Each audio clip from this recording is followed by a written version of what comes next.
Hey Algebra, hope you had an awesome Easter break. Got to spend some time with family and well, I would say friends, but probably not. And just kind of chilled a little bit. Right now we're going to go through a couple of the problems from your last homework assignment, which I know seems like eons ago. And then after that, I have a new video for you. We're going to finish up chapter 7 in the next couple of classes, and then we're going to have some sort of assessment next week. Obviously, you have all your materials with you, so it's not going to be like a normal assessment. So we'll talk about that when we get closer to that date. The couple of things that I wanted to talk to you about with the last homework assignment that I noticed.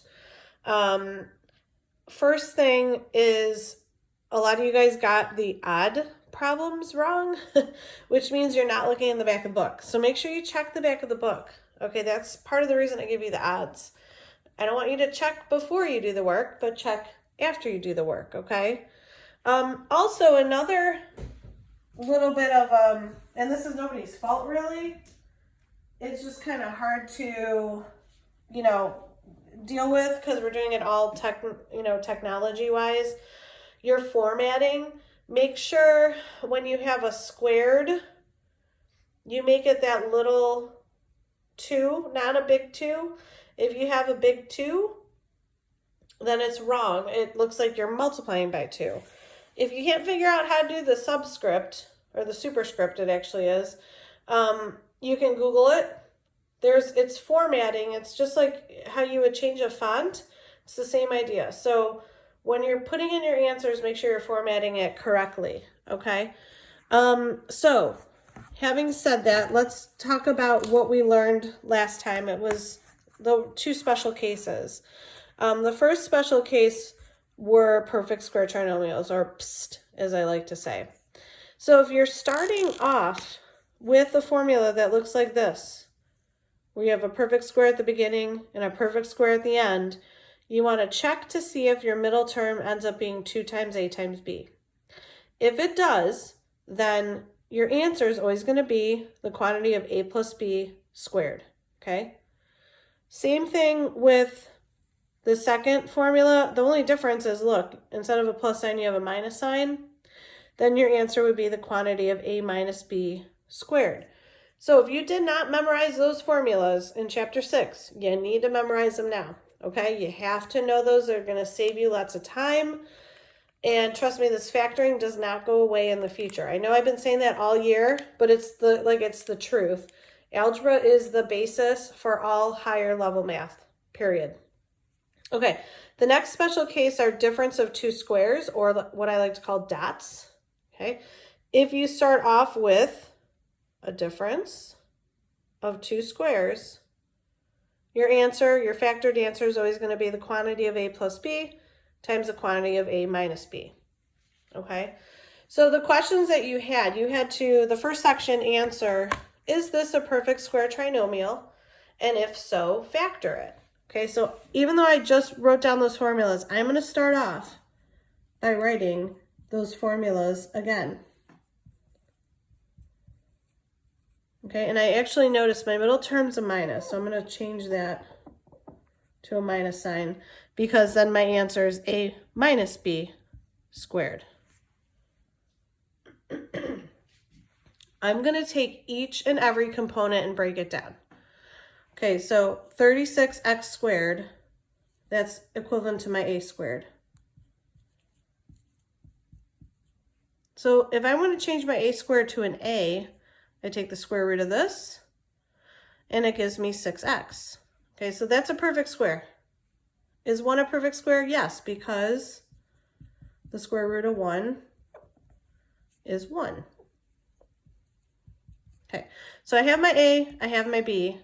I need to figure out now if my middle term matches up with 2 times a times b. So I'm going to take 2 times a times b. 2 is just a constant. That's just a number that's already there. So 2 times a is 6x, times b is 1. That gives me 12x.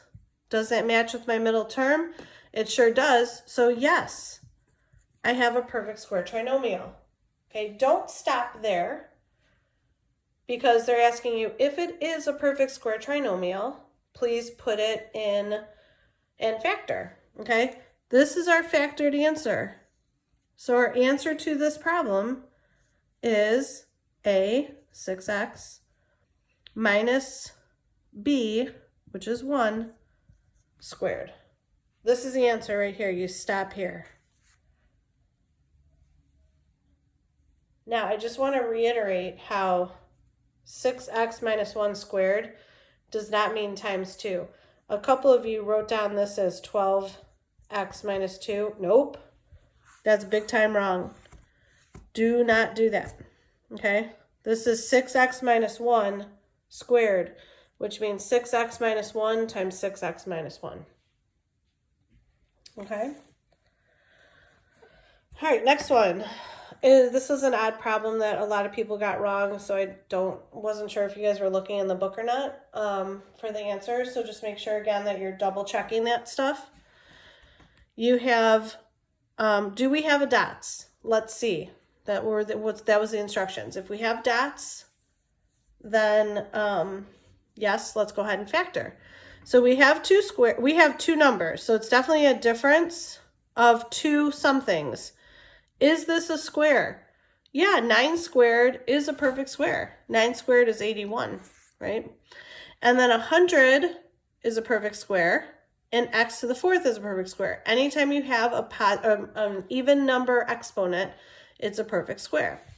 So do I have a squared minus b squared? I sure do. And I know that equals a plus b times a minus b.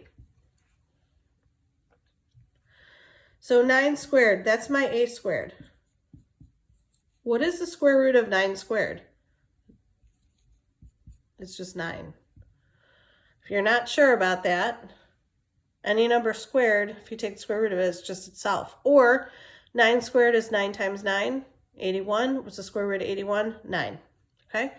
Then b squared is 100 x to the 4th. The square root of that is, square root of 100 is 10. And anytime you have an even number, you just divide it by 2 to get your square root. That's only for exponents, okay? So we have we have a dots. So our answer is yes. And the factored answer is a plus b times a minus b. So 9 plus 10x squared times 9 minus 10x plus squared. 10x squared. Okay, hopefully that clears things up a little bit for you. Like I said, knowing the special cases is a game changer, makes things go a lot faster. And we will talk about that in the lesson coming up here. All right, I will see you at the next video.